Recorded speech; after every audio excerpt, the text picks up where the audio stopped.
ईर्ष्या की भावना उसके चेहरे से डर साफ झलक रहा था, क्योंकि उसे पता था कि उसने ननद के ससुराल में बिना सर पर पल्लू लिए हुए साड़ी पहनी है और ये बात उसकी ननद को फूटी आंख नहीं सुहाएगी। वो तो फिर रिश्तेदारों का भी लिहाज नहीं करेंगी, सबके सामने उसकी बखिया उधेड़ कर रख देंगी। लेकिन उसने फिर भी आज सासू माँ के कहने पर हिम्मत कर ही ली, क्योंकि अब ये पल्लू करके वो थक चुकी थी। इस समय संजना अपने पूरे परिवार के साथ ननद के देवर की शादी में आई हुई है, जहां आने से पहले सास ननद उसे सख्त ताकीद कर चुकी थी कि पल्लू सर से खिसकना नहीं चाहिए, क्योंकि यहाँ ननद का पूरा खानदान मौजूद था, जबकि ननद खुद और उसके पूरे परिवार में कोई सर पर पल्लू नहीं किए था।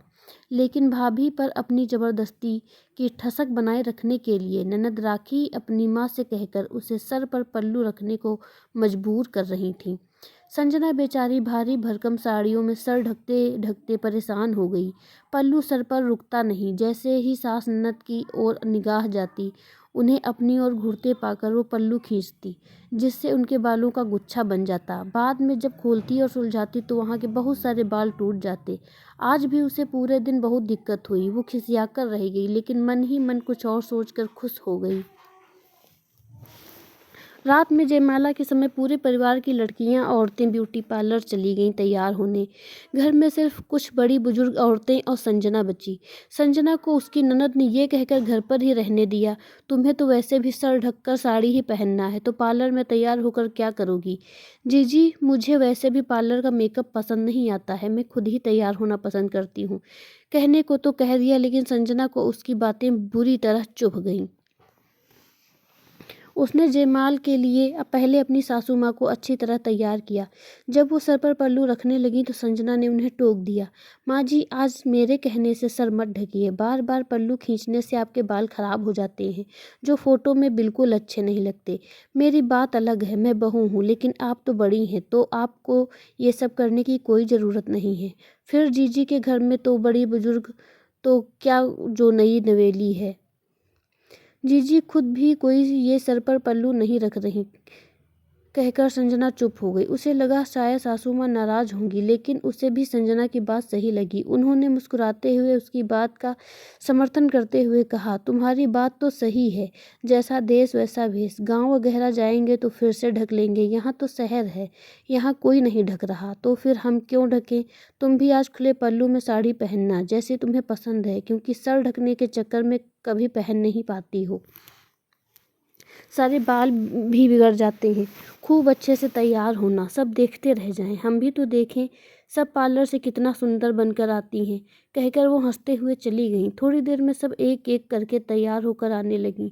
कुछ एक ने ढंग के कपड़े पहने थे, कुछ जिनके शरीर पर अच्छा भी नहीं लग रहा था, उन्होंने गाउन, क्रॉप टॉप, लहंगा और भी कई तरह के ड्रेसेस पहन रखे थे, जो उनके शरीर पर बिल्कुल सूट नहीं कर रहे थे।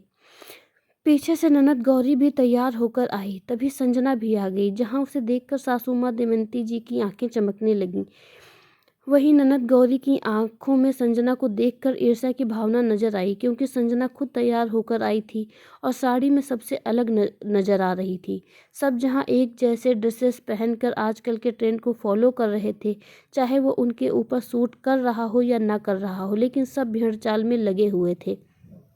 वहाँ संजना बहुत सुंदर सी बनारसी सिल्क की फिरोजी साड़ी खुले पल्लू में पहने हुए सबसे अलग और ग्रेसफुल नजर आ रही थी। उसका सिंपल सोवर मेकअप और खुले लहराते बाल उसकी सुंदरता में चार चांद लगा रहे थे। गौरी को कुछ कहते नहीं बन पड़ा तो उसने झट से बोल दिया, तुम यहाँ बिना सर ढके कैसे आ गई? मेरे घर के लोग क्या कहेंगे? जाओ दोबारा से कायदे से साड़ी पहनकर सर ढककर और बाल बांध कर आओ। ऐसे अच्छा नहीं लग रहा है। तैयार होकर आईना नहीं देखा था क्या? वहाँ जीजी, आज मुझे सासू माँ ने खुद ऐसे तैयार होने की इजाज़त दी है। आपने शायद माँ जी को नहीं देखा, आज उन्होंने भी मेरे कहने पर सर पर पल्लू नहीं लिया है। ओहो, मेरे पीछे तुम माँ को माइंड डाइवर्ट कर दिया। बहुत चालाक निकली तुम। चलो, माँ तो बड़े बुजुर्गों की गिनती में आती हैं, वो तो हमेशा से करती आ रही हैं। आज उतार दिया तो कोई बात नहीं, लेकिन तुमने उनकी बराबरी करने का सोच भी कैसे लिया? आज मैंने भी अपनी सासू माँ की ही मर्जी से सर पर पल्लू नहीं लिया है, क्योंकि उन्होंने ही मुझे इस तरह से तैयार होने की इजाज़त दी है जीजी। आप एक बात बताइए, आपके घर नया पुराना कोई भी सदस्य या फिर आप खुद कोई भी अपना सर नहीं ढकती, फिर आप मेरे पीछे ही क्यों पड़ी रहती हैं? माँ को भी भड़काती रहती हैं। फिलहाल आपका आदेश सासू माँ के आदेश से बढ़कर नहीं है मेरे लिए, इसीलिए मैं जैसी तैयार हूँ वैसी ही अच्छी लग रही हूँ और आपके कहने से मैं कुछ बदलाव नहीं कर रही। संजना ने अपनी ननद गौरी को साफ शब्दों में कह दिया। अब तो गौरी छटपटा कर कुछ और कहने जा ही रही थी, तब तक दमयंती जी भी संजना को ढूंढते हुए आ गईं और गौरी और संजना की कुछ बातें उनके कानों में भी पड़ गईं, जिसे सुनकर उन्होंने अंदाजा लगा लिया कि सर ढकने को ही लेकर बहसबाजी चल रही है।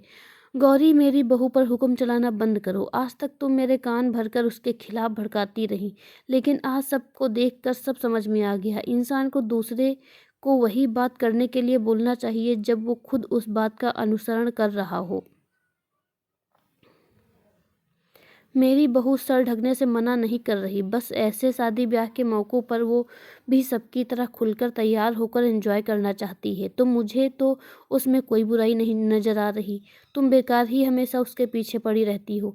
तुम अपना देखो, मैं उसे देख लूँगी। और फिलहाल यहाँ मौजूद सभी लोगों में मेरी बहू सबसे अलग और खूबसूरत लग रही है।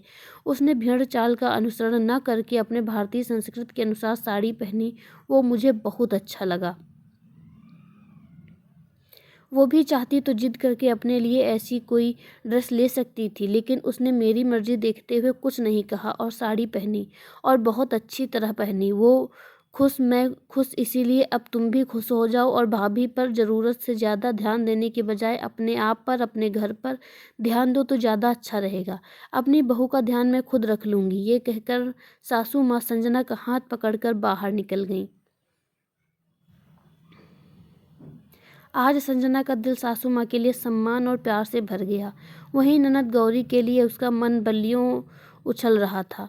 जबरदस्ती हनक बनाने के चक्कर में मुंह की खा गई, वो भी अपनी ही माँ से। ये सोचते हुए उसके चेहरे पर मुस्कुराहट आई और वो शादी की मौज मस्ती में व्यस्त होकर दनादन फोटो क्लिक करवाने लगी।